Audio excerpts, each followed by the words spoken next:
210 Boxing TV. Here we are with former world champion Austin Trout. And future. And future world champion.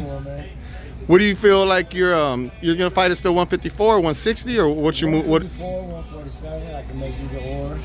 You know, my rankings in the IBF are up there in the 154, so that's my quickest route to get to another belt.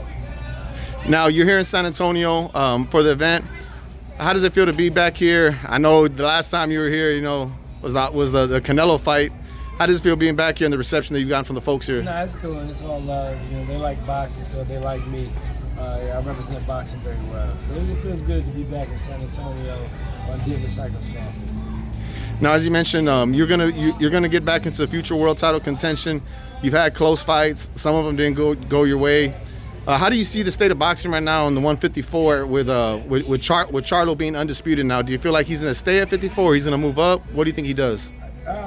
Well, I think Charlo's gonna do whatever he wants to do now. He's the man. And with the fight that he just pulled off and just the whole build-up, he left the 154 division looking in good shape.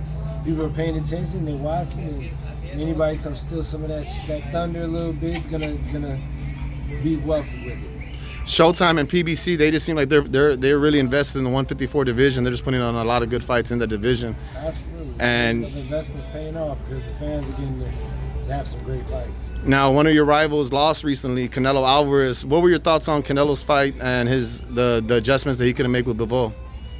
Well, you know, Bivol just fought the perfect fight and stuck to the game. You know, not much to say. The better man won, and they allowed it to win. Do you feel like people wrote Bivol off because they had asked like Ring Magazine, they had asked like 20 sports writers and all 20 picked Canelo? Do you feel like they were disrespecting Bivol a little bit? Maybe not disrespect. I think they just didn't know about Bivol. You know, it's like he was under the radar. He only had a few fights.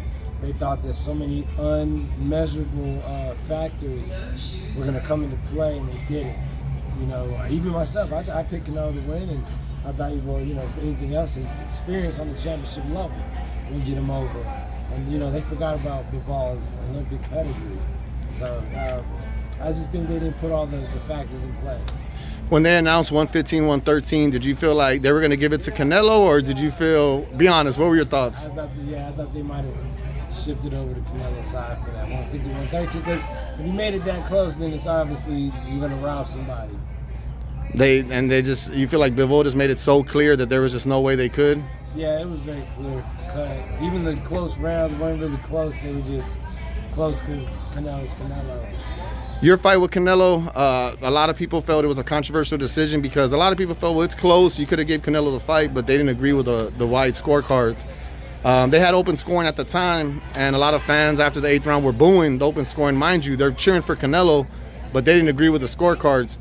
And the WBC kind of went away from that. Do you feel like that's one of the reasons why, because of the scoring from that fight? I hope so.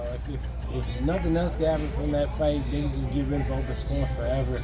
That's a blessing because it's whack. It takes the guesswork, and not even the guesswork, it just lets you know that they don't respect your way of fighting, which is not fair. Do you feel like you lay your heart and your life on the line and at least give you the respect and don't pull out a 118, 109 type score?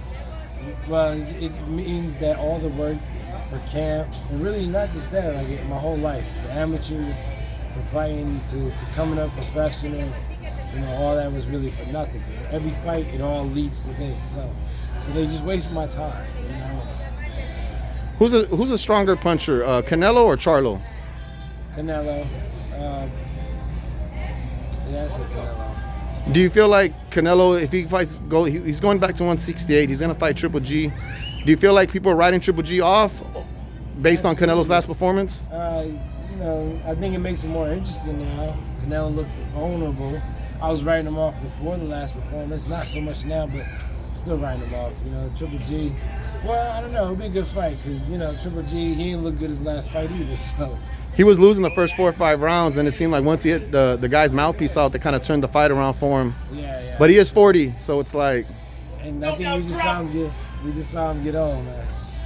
All right, man. Do you think Canelo fights David Benavidez, or you know, what are his future plans? Do you think he rematches Bivol? I don't know, man. I don't give a fuck about Canelo, bro. All right, man. I appreciate you, Austin.